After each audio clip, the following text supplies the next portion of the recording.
Pabili nga po ng 2 balot, ate. Gumuhit ang ngiti sa labi ni Claire nang may lumapit at bumiling mga bata sa kanyang maliit na stall ng balot. Kahit matirik ang sikat ng araw, ay nakangiti lamang siya at nasisiyahan sa kanyang ginagawa. 2 lang ba, mga bata? Kanina pa kayo nagpapabalik-balik dito ah. Pwede namang isahang bilihan nyo na lang para hindi kayo mapagod kakapabalik-balik dito. Ngiti niya sabay abot sa nasa 12 anyos na magkakaibigan, ang supot na may lamang balot.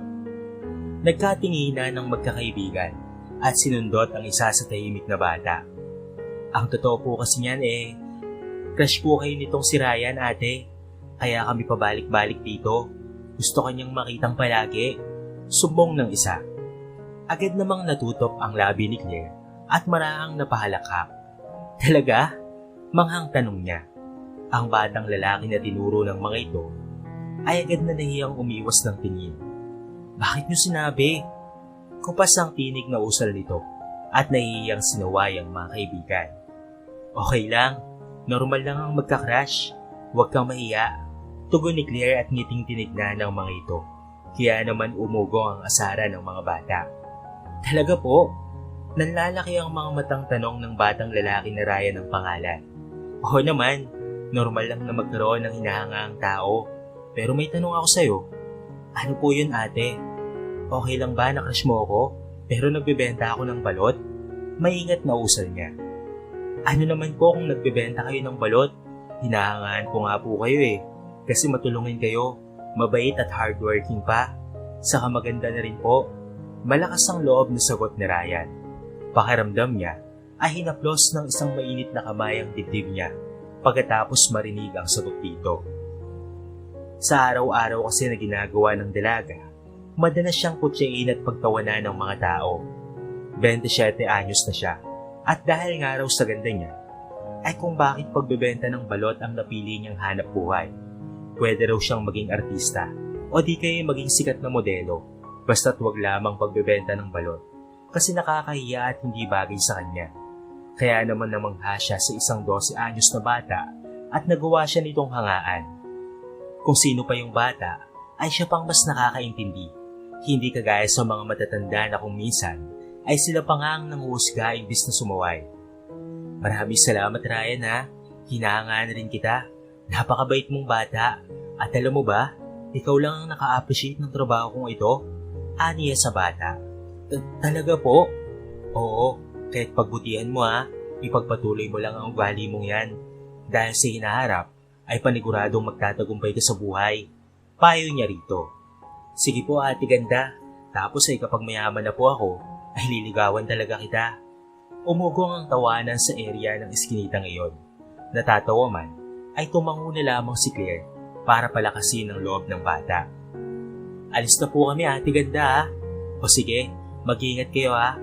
Mag-aral kayo ng mabuti. Biling niya rito. Nang hapong iyon, ay umuwi na may matamis na ngiti sa labi ang dalaga. Nang sumunod na araw gaya ng kanyang kinagawian, pagkatapos niyang tapusin ang kanyang trabaho, ay nagtungo na ulit siya sa lugar kung saan ay nagbebenta ng balot si Mang Cardi, ang may-ari ng stall na kanyang binibentahan kada hapon. Nag-usap pa sila ng matandang nasa 40 anyos na. Ngunit nang malaman niyang susundin pa nito ang anak sa paaralan, ay agad niya itong pinalitan at pinalis na. At gaya ng inaasahan niya, ay naroon ulit sila Ryan at pati na rin ang mga kaibigan nito. Magandang hapon po, ate ganda. Bati ng mga bata. Magandang hapon rin sa inyo, mga bata. Tapos na ba ang klase nyo? Magiliw niyang tanong rito. Meron ding ibang mga bumili at madalas yung mga empleyadong pauwi na gutom na at gustong tugunan ang gutom sa pamamagitan ng pagkain ng balon. O mukhang pagod na pagod ka ata sa trabaho, Aling Lia. Natatawang wika niya sa isa pang suki na gina. Ay nako, palagi naman Claire Mabuti na nga lang palagi ka pa rin fresh na fresh kahit pilit ka sa araw. Tugon naman ang gina. Hindi rin naman po kasi ako gaanong pilit sa araw. Sakto lang po, sagot niya at ngumiti rito. Natawa rin ang ginang at naalala na hindi naman talaga niya trabaho ang pagbebenta ng balon. Bagkos ay pampalipas oras niya lamang ito.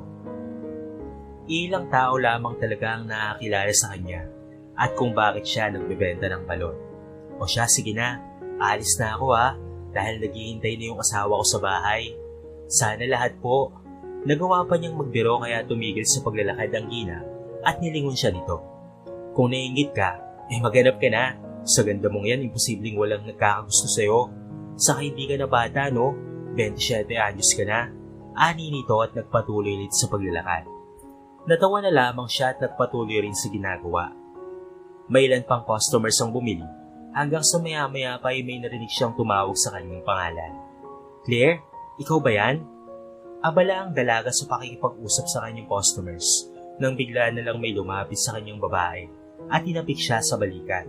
Kaya naman hinarap niya ito at takang tinignan noong una. Sobrang aligaga kasi siya dahil bigla na lamang itong sumulpot ngunit umawang din kalauna ng kanyang labi. Naalala mo pa ba ako? Ako to si Jari, ang classmate mo noong high school pa lamang tayo. Pakilala ng babae. Agad na gumuhit ang isang matamis na ngiti sa labi niya nang maalala nga ang babaeng ito. Ito nga ang classmate niya ng high school na si Jari. Ang pinakamadaldal sa lahat noon ngunit isa sa mga pinakamabait na kaklase niya na hindi niya makakalimutan. Hoy Jari, ikaw pala yan. Kumusta ka na? Mainam na tugon niya at naglahad ng kamay rito para siya ay makipagkamay. Tinanggap din naman iyon ng babae, ngunit mabilisan lamang at agad na binawi ang kamay nito lalo pa nang makitang may pawis ang kanyang mga kamay dahil sa kakabenta niya ng balot kanina pa. Para bang nandidiri ang babae at sinipat pa ng ilang beses ang kanyang trabaho. May panghusgang tinago sa mga mata nito. Okay naman ako. Ito, sa awa ng Diyos, ay nakapag-asawa ng engineer. Kahit nakakaginhawa na rin sa buhay. Ikaw, matagal kitang hindi nakita. Ang lakas mo, balot vendor ka na pala ngayon ha.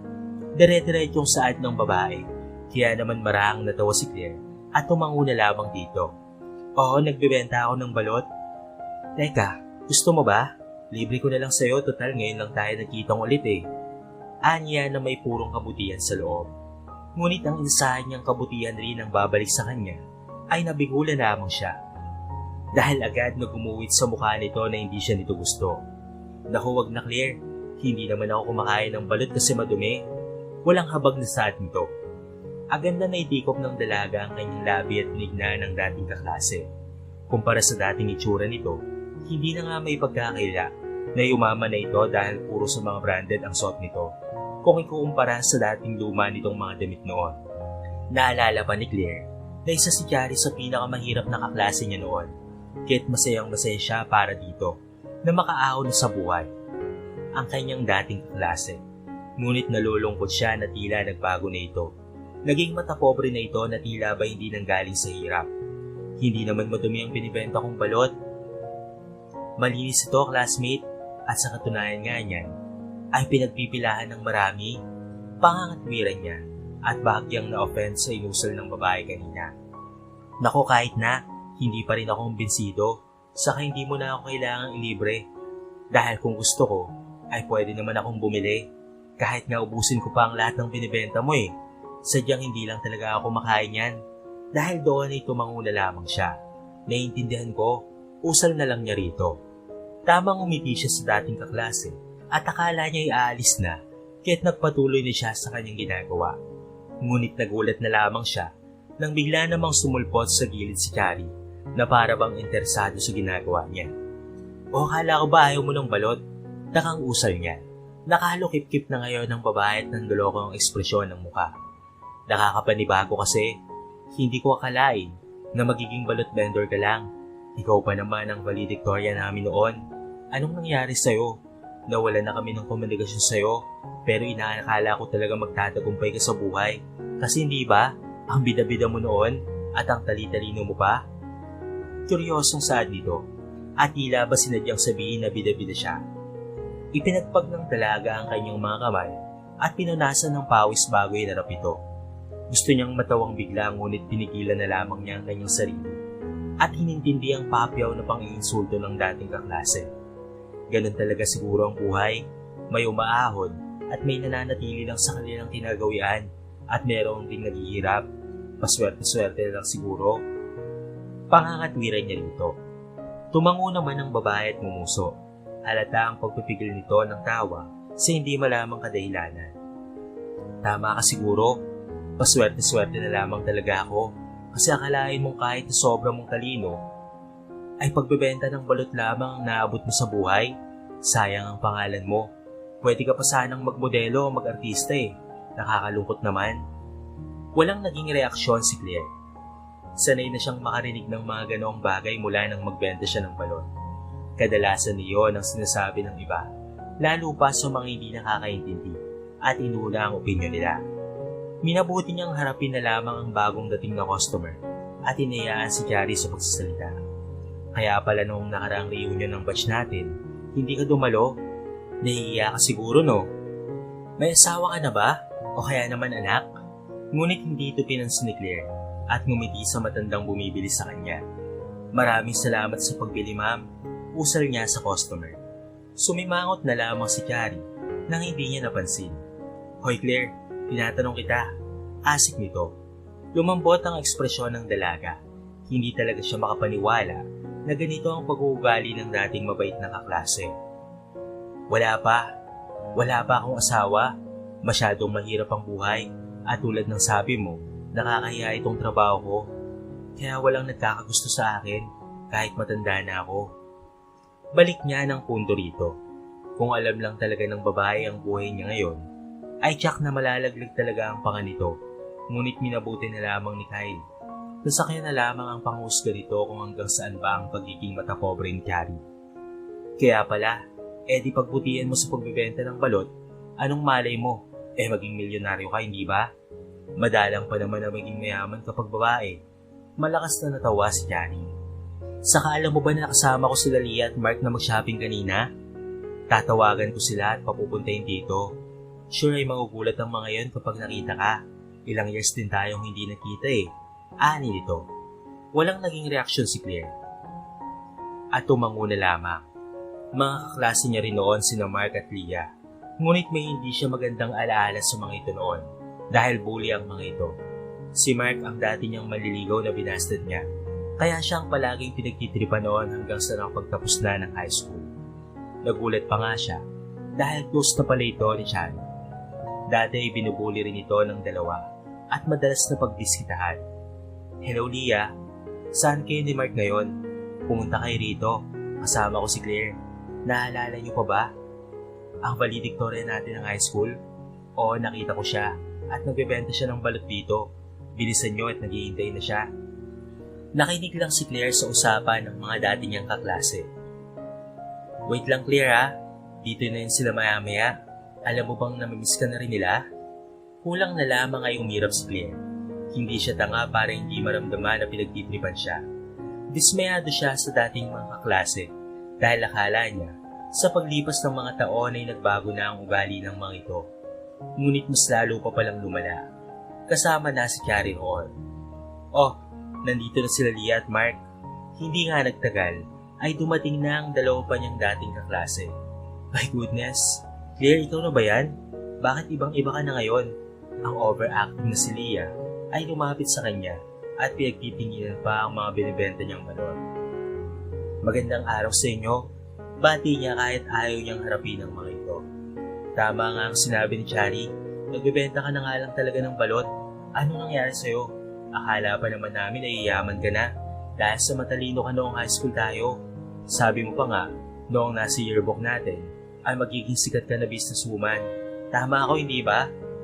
Sabat din ni Mark na tila may sama pa rin ang loob sa pangbabastid niya noon. Umurong ang dila ni Claire dahil pinagtungkulan siya ng tatlo. Wala nang lumalapit na customer sa pwesto niya. Gusto niyo pa ba ng balot? Bilhin niyo na lamang yung binibenta ni Claire para naman makatulong kayo sa kanya. Total ay mayaman naman na kayo eh. Asik ni Chari. Na tila ba nagyayabang at sinisiguradong marinig ng ibang mga tao roon. Ano ka ba Chari? Kadiri ka naman. Noon pa lang ay hindi na ako kumakain ng balot. Saka masisira ang skin ko niyan dahil sa dumi. Nagpalipat-lipat sa tatlo ang tingin niya. Kung makapagpalitan kasi ang mga ito ng salita, ay parang wala siya at hindi yun naririnig. Hindi naman kasi tanga ang dalaga para hindi malaman na minamalit ng mga ito ang pagbibenta niya ng balon. Hoy, bibigyan na lang kita ng cash Claire. Pantulong sa'yo. For sure ay gutom palagi ang pamilya mo yan dahil hindi sapat ang kinikita mo sa pagbebenta ng balot. Wika ni Lia. Wala pa raw siyang asawa at anak, Lia. Grabe ka naman, sambit ni Chari. Ay, talaga? Nakakagulat naman. Pasensya na ha, akala ko ay meron eh.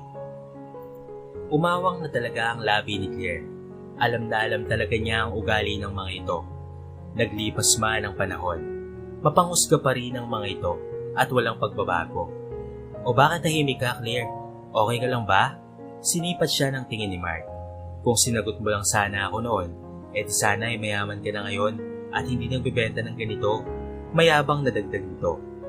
Okay lang, salamat nga pala sa tulong niyo pero hindi niyo na kailangang magbigay ng simpatya o kahit na maliit na pera. Okay lang ako at masaya na ako sa ginagawa ko. Saad niya. Pinagtinginan kagad siya ng tatlo. Sabay palitan ng tinginan sa isa't isa. Ilang sandali pa, nagalpakan na ang mga ito sa tawa. At tila ba kinaaliwan ang sinabi niya. Pinagdikit ni Claire ang mga palad sa pagpigil ng inis. Alam nyo, hindi nyo naman kailangang pagtawanan ng pagbebenta ko ng balot. Legal ang trabahong ito at nakakatulong sa mga taong hikaw sa buhay. Nakakapagbigay ng suporta sa mga vendors at pantawid gutom din sa mga mahihirap. Saka hindi naman talaga madumi ang balot na ito, sadyang hindi lang talaga kayo para sa pagkain ito. Kalmadong dagdag na. Lalong nagpalakpakan si Chari, Lia at pati na rin si Mark.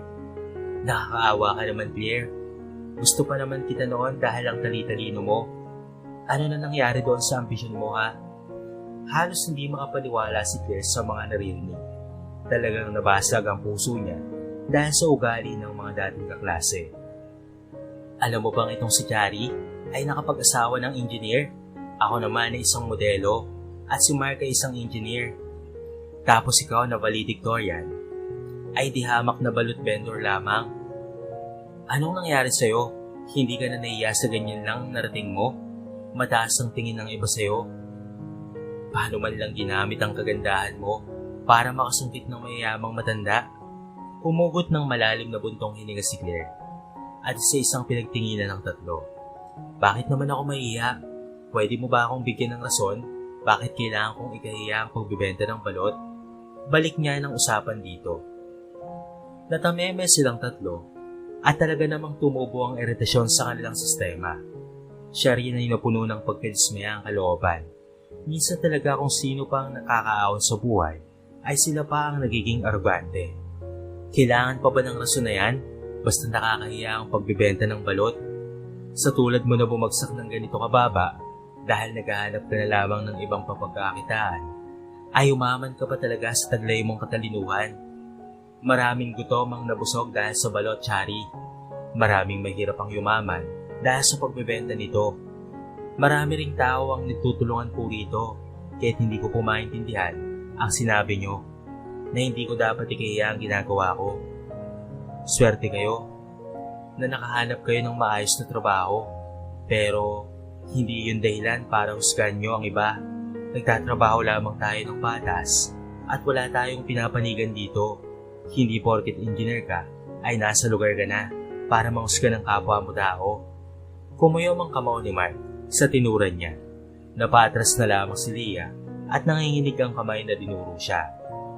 Ikaw, ang lakas pa rin talaga ng loob mo no? Ikaw na nga itong pinagsasabihan.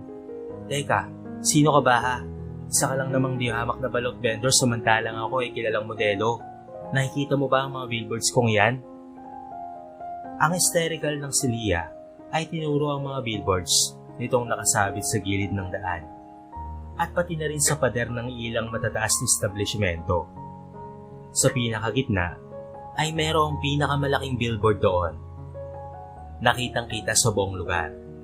Mga advertisement ang naroon, ngunit wala namang itsura nito. Yung mga nasa gilid lang ang meron. Ngunit kung makapaghambog ito, ay tila ba sikat na sikat. Napailing-iling na lamang si Claire. Hindi na lamang niya pinansin ang pag-aalboruto ng dating kaklase at nagpatuloy na lamang siya sa pag-a-arrange ng mga balon dahil baka maya-maya ay dumating na si Mang Cartino. Mahihiya siya kapag ito na ang naabutan ng Ginoo. Tumalikod na lamang si Claire sa mga ito at nagpunas ng mga kagamitan. Naranasan mo na ba na lumabas sa malaking billboard na yan, ha? Kung makapagsalita ka, para kang mas mataas pa sa amin ang ganyan lamang naman ang trabaho mo. Galit na nagsasalita si Lia nang bigla siyang pinutol ni Chari. Lia, ano? Asik nito sa mga kasama niya. May kung anong tinuro ang dalawang babae. Kaya naman tiningala nito ang malaking billboard sa gitna. Tignan mo, ang napakalaking billboard mo. Bakit naman? Tignan mo basta. Maring utos ni Mark. Hindi maaari. Nasapo bigla ni Lia ang kanyang labi. Nagtaka si Claire nang bigla na lamang itong tumigil at natulala. Nilingon niya ang mga ito na may kunot sa noo at nakikitang awang-awa ang kanilang labi habang nakatingala sa malaking billboard na naka-flash ang kanyang mukha. Natutop ang labi niya sa pagpigil ng kanyang mamunting ngiti. Kung pinaglalaroan ba naman ay kakabanggit lamang ni Lia kung naranasan na ba niyang ipalabas sa billboard o lumabas na nga ngayon lang ang kanyang tunay na itsura. Hindi maaari, ikaw ang CEO ng Carolina Construction Company? Tinigil na ni Claire ang ginagawa at maraan na bumuntong hininga. Sayang dahil nalaman na ng mga ito ang totoong trabaho niya. Balak pa naman sana ng lalaki. Napaniwalaan ng mga ito na nagbebenta ng mga balot ang trabaho niya.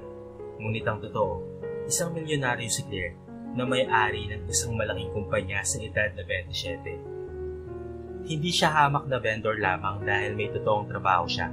At ang dahilan kung bakit nagbebenta siya ng balot ay dahil parte nga ito ng programa niya na tumulong sa mga balot vendor doon sa may lansangan. Sinusuportahan niya ang mga ito dahil malapit ang loob ni Claire sa mga hikaos sa buhay. Ang papa niya ay pinaaral siya sa pagbebenta ng balot noong pa lamang bata siya. Kaya kahit mayaman na siya, hindi ito nakalimutan ng dalaga. Iyon ang naging pangarap niya sa buhay pagkatapos maging mayaman. Ang tumulong sa mga nasa lansangan. Sa kasalukuyan ay mayroon na rin siyang 5 foundation at ilang daang mga scholar na anak ng mga balot vendors. Kabilang na nga sa mga pinaaral ay ang anak ni Mang Cartin. Hindi ba sa Carolina Construction Company ka nagtatrabaho, Mark? Nauutal na tanong ni Chari. Oo, sa Carolina ako nagtatrabaho kasama ang asawa mo. Chari, sagot na lamang ni Mark. Napangiti na lamang si Claire nang makita ang mabilis na pagbabago ng reaksyon ng mga ito. Ikaw, Lia, hindi ba naging model ka rin ng produkto nila? Ikaw rin ang naging ambassador ng tinayo nilang projects? Tama ka, Chari. Sabat naman ni Claire. Nagtatrabaho sila para sa akin. Hindi nyo yun alam. Tinanggap ko si Mark sa kumpanya ko kahit ang baba ng credentials niya dahil kaklase ko siya noon. Ganon din si Lia. Kahit na maraming batikang modelo ang nag-a-apply para sa projects namin, ay siya ang pinili ko dahil kaklase ko rin siya noon at gusto ko silang tulungang dalawa, pati na rin ang asawa mo. Ngunit sa tingin ko, nasayang lang ang tulong ko dahil sa mga ugali niyong lahat. Hindi ko alam na sa kabila ng pinanggalingan ko, ay nagawa niyong musgahan ang ganitong trabaho ko. Mahabang litanya niya. Nanginig ang labi ng tatlo at kumapang ang sisi sa kanilang sistema. At alam mo rin ba, Chari, na ang asawa mo ay manloloko? Sinubukan niyang landin ako. Kahit alam ko na may asawa siya, dagdag pa niya. Iyon ang isa sa hindi niya makakalimutang karanasan sa kanyang buhay. Inakala ng asawa ni Chari na dahil wala siyang boyfriend ay kakagat siya, ngunit hindi naman pala. Hindi niya kailangan ng lalaki para magtagumpay sa buhay. Madalas pa nga siyang questionin kung paano nakatayo ng isang malaking kumpanya sa kabila ng pagiging babae niya. Ngunit ang tanging sagot na lamang niya ay dahil sa pagpupursige niya at tiwala sa Panginoon. Kaya nga kung gugustuhin niya, ay sinasanti na sana niya ang asawa ni Chari. Ngunit dahil alam niyang asawa ito ng dating kaklase, at kahit papaano ay meron silang 2 anak, ay naawa siya rito. Kinalimutan niya na ang galit sa lalaki at nagpatawad. Ano? Bumagsak ang labi ni Chari sa kunan. Hindi mo alam? Ilang taon na kayong kasal, hindi ba? Hindi mo man lang namalayan na niloloko ka na ng asawa mo. Baka nga hindi lang ako ang sinubok niya at marami pang iba. Dahil doon, ay bumagsak sa sahig si Chari at nasapo ang kanyang muka. Si Leah ay napatras na lamang din at kapwa nilamon ng kahiyan at pagsisisi ang mukha ng mga ito. Kaya pala ang laki ng nakakaltas sa savings natin dahil pinanggagastos niya sa mga babae niya. Basag na usal ni Carrie. Lumambot ang ekspresyon ni Claire. Alam niyang masakit na malaman niyon. Ngunit mas mabuti nang may alam kaysa naman sa maging tanga. Pasensya ka na, Claire, ha? Ang pala, hindi namin alam na mayaman ka. Pasensya na at pinag-usapan ka namin kaagad. Papait nang umiti si Claire at hinarap si Leah na nakaload ngayon. Patawarin mo rin ako, ma'am. Hindi ko alam kung naging arogante ako at nagpaus ka. Huwag mo po akong isasante pakiusap. Lumapit din sa kanya si Mark at tumuhod. Tumingala si Claire at iniwasan ang tingin ng mga ito. Hindi pa niya alam kung mapapatawad ba niya ang mga ito dahil alam niyang kahit hindi siya ang nakakita ng mga ito, husgahan pa rin nila ang pagtatrabaho at pagbibenta nito ng balon. Hindi ko alam kung mapapatawad ko ba kayo. Pagtatapat niya, halos maiyak sa pagmamakaawa si Mark at Leah dahil sa kanyang narinig. Si Carrie ay nanatili na lamang na nasa sahig at galit ng tinawagan ng asawa ngayon para kumprontahin. Ngunit naisip ko na pinaghirapan niyo rin naman kung ano man ang nabot niyo sa buhay. Siguro ipakita niyo muna sa akin na nagbago kayo at hindi na uulit sa panghusga sa kapwa. Oo naman, magbabago na kami. Hindi na kami manghusga sa mga mahihirap. Kahit ano pang ipautos mo, Claire, ay gagawin namin. Mapatawad mo lang kami. Nakaisip ka agad ng magandang ideya ang dalaga. Sige, total ay dedicated naman kayo. Magbantay na lamang kayo sa daang iyon. Maghanap kayo ng mga customers para maubos agad itong ibinibenta ko. Para pagdating ni Mang Carding, ay uwi na lamang siya. Sige ma'am, tumango siya at nakontento. Balot kayo riyan. Masarap ang binibenta naming balot. Kinain ng mga ito ang hiya at nagtawag ng mga customers para lamang mapatawad niya. Ang bigat ng nararamdaman ni Claire ay unti-unting gumaan at napalitan ng ngisi sa kanyang labi. Ngayon ay mararamdaman na ng mga ito ang ginagawa niya at hindi na uulit ng panghusga. Hindi rin naman nagtagal ay dumating na si Mang Carding at nagulat sa nabutang pangyayari. Pasensya na po, Ma'am Claire. Natagalan po ako sa pagsundo at paghatid sa anak ko. Ani nito at pegang umuwi sa kanya. Okay lang po, Manong. Nag-enjoy naman ako rito sa pagbebenta. Sagot niya na nakangiti. Talaga po? Mabuti naman. Sino po ang mga tao ngayon sa dulo? At bakit sila tumatawag ng mga tao papunta sa atin? Takang tanong nito. Tipid na humagikik si Claire. Panibagong helper po natin, Manong. Tinulungan po nila tayo na maubos agad itong mga balot para makauwi po kayo kaagad. Aniya sabay kindat dito. Gumuhit naman din ang kagalakan sa ekspresyon ng Ginoo. Talaga ma'am, maraming salamat po ha. Naku, walang anuman po. Aniya. Asiguradong mahabag din ng Ginoo kapag nalaman ito ang dahilan kung bakit nagtawag ng mga customers na Leah at Mark. Wow, ang ganda niyo sa billboard na yan, ma'am. Pang-ilan na po yan ngayong linggo? Mukhang napakarami yung pera pampalagay niya na. Ani ni Mang Carding nang mapansin ang mukha niya sa billboard.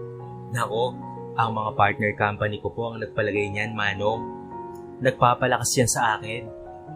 Kasi pinagdudaan nila ako nung nakaraang meeting namin dahil babae raw ang may-ari ng Carolina Construction Company. Kit nang makita nila ang credentials ko.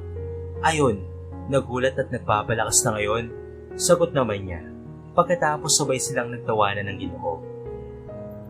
Sa buhay negosyante kasi ni Claire, hindi karaniwan na babae ang CEO ng isang malaking kumpanya at construction pa na kadalasan mga lalaki ang nangunguna. Kaya't madalas siyang kutyain at pagtawanan. Inaakala ng mga ito na mahina siya porket babae siya, ngunit taliwas iyon sa credentials niya. At ang mga projects na ginagawa na niya ay patunay na hindi lamang mga lalaki ang kayang magtagumpay sa buhay. Pagkatapos ng high school noon, ay 2 taon lamang siya sa kolehiyo matapos niyang mag-drop out sa kursong nursing. Nag-self-study na lamang siya at nanood ng napakaraming videos at nagbasa ng mga libro patungkol sa business. Nagsimula siya sa maliit na negosyo hanggang sa na-discover niya ang mundo ng construction. kung saan ay mas nakakabagay pala siya doon. At sinimula ng Carolina Construction Company. Ipinangalan niya sa minamahal na ina ang kanyang kumpanya dahil matapos mamatay ng kanyang ama ay ito na lang ang taong naniwala sa kanya at pinapalakas ang loob niya. Hindi madali ang mga pinagdaanan niya at maraming mga pagkakamali siyang nagawa. Ngunit iyon ang naging dahilan para lumakas pa ang loob niya at naging sino man siya ngayon. Sa edad na 27 ay naging multi-millionaire na si Claire at isa sa mga pinakabatang milyonaryo sa bansa. Patunay lamang ito na wala sa edad at estado sa buhay ang pagtatagumpay. Salamat naman at ubos na ang mga balot ko ngayong araw. Makakabili na ako ng panghanda nito para sa kaarawan ng misis ko. Maraming salamat, Ma'am Claire ha. Nakangiti si Claire ng pagmasdan si Mang Cardi na sobrang saya. Sa likuran niya, nakatayo si Nalia at pati na rin si Mark na pawisan na ngayon sa mga ginawa. Si Carrie kanina na galit ay nagmadaling umuwi para kumprontahin ang kanyang asawa. Okay lang kayo? Sipat niya ng tingin sa dalawa. Oo, okay lang kami. Agad na sagot ng mga ito at tila takot na takot sa kanya. Halata ring pagod na sila ngunit tinago na lamang ni Claire ang pag-aalala. Mabuti naman at salamat sa pagtulong niyo ha. Naku wala yun, konting tulong lang para sa ginawa naming kasalanan sa iyo. Ani ni Lia at peking umiti. Ngayon alam niyo na ang pakaramdam na pagtawanan ng iba dahil sa pagbebenta niyo ng balot. Ngunit hindi niyo rin may kakaila na masarap sa pakaramdam ang makatulong sa iba, hindi ba? Aniya. Yumuko si Lia at Mark dahil agad na naintindihan ang punto niya. Sa ginawa kasi nila, ay narealize ng mga ito ang mga maling ginawa nila at naging masaya rin para kay Mang Cardi dahil naubos ang mga binibenta nito. Kaya naman malaki ang kanilang pagsisisi. Tama ka Claire, ngayon naintindihan ka na namin, ani ni Lia. Hanga kami sa iyo at maraming salamat sa pagbibigay ng pagkakataon na patawarin pa kami, wika ni Mark. Tumango si Claire ngunit taas ang noong tinignan ng mga ito. Walang anuman, pero hindi pa rito natatapos ang misyon nyo, wika niya sabay lingon kay Mang Cardi, na nakangiti silang pinapakinggan. Samantalang umawang naman ang labi ng dalawa. Bukas, gusto kong bumalik ulit kay rito at sa susunod ding araw, samahan niyo akong magbenta ng balot kung gusto niyong kalimutan ko ang ginawa niyong kasalanan sa akin. Deklara niya na nagpalaglag ng mga panga ng mga ito. Ha? Tila ba hindi makapaniwala si Lia at gustong magreklamo, ngunit hindi nito magawa. Pero, wala nang pero Mark. Putol niya kay Mark. Ako naman ang boss mo, kaya't pwede kong iliban ang trabaho mo sa kumpanya. Ikaw rin Lia, kung gusto mong kunin pa rin kitang bilang modelo, kailangan mong bumalik dito. Walang naging pagpipilian ng dalawa, kaya labag man sa kanilang kalooban, ay pumayag na rin sila. Ngunit sa paglipas rin naman ng mga araw na iyon, ay unti-unti rin nagbago ang pananaw nila at ganado ng tumutulong palagi. Yun ang talagang gustong gawin ni Claire, ang magbago ang pananaw ng mga ito sa buhay. Katulad sa kung paano ang kanyang pananaw. At katulad ng nangyari, nagtapos ang araw na naubos na naman kaagad ang binibenta ni Mang Cardi, kaya masaya silang umuwing apat sa kanilang mga bahay. Pagdating ni Claire sa kanila, agad niyang niyakap ang ina. Oh, anong nangyari sa'yo? May masakit ba sa katawan mo? Alalang tanong ng kanyang ina sa kanya. Dahil may luha na sa kanyang mga mata. Wala naman po ma, sagot niya rito. Bakit umiyak ka? Dinungaw siya ng ina at pinahid ang luwang papatuluba lamang. Masaya lang po ako ma, nag-uumapaw lang po sa kagalakan ng puso ko. Ngumiti ito sa kanya at maraming inaplos ang kanyang buhok. Nung nakaraang linggo po kasi, nagkita kami ng mga dating kaklase ko, pero hindi po naging maganda ang pagkikita namin dahil nusga nila ako sa pagbebenta ko po ng balot. Kwento niya sa namamalat na boses. Pinagtawanan po nila ako sa ginagawa ko at sobra akong nalungkot dahil sa kabila ng naabot nila sa buhay ay naging matapobre sila. Kaya nang nalaman nila na mayaman na ako, ay nagsisi sila sa ginawa nila at humingi ng kapatawaran. Kaya't binigyan ko po sila ng pagkakataon na patunayan ang sarili nila. Tumango ang ina sa kanya at mainam siyang pinakinggan. Kaya po ako naiiyak kasi nung una, hindi talaga ako kumbinsido na talagang nagsisisi sila. Kaya ako sila pinapatulong kada hapon kasi gusto kong magbago ang pananaw nila at nangyari nga yun, Ma.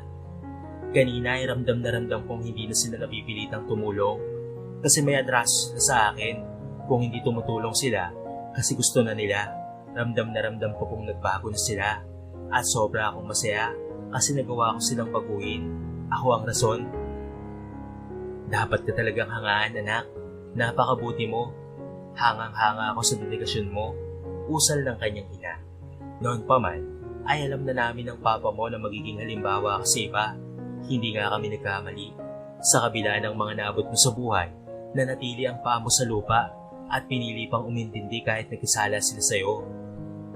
Pinili mong magpatawad at pinigyan sila ng pagkakataon. Hanga talaga ako sa'yo. Hindi lahat ay nagagawa ang ginagawa mo. Halos walang mapagsidlaan ng saya ni Claire. Maikpit ng niyakap ang kanyang ina. Maraming salamat dahil naging mabuti rin kayong magulang sa akin, Ma.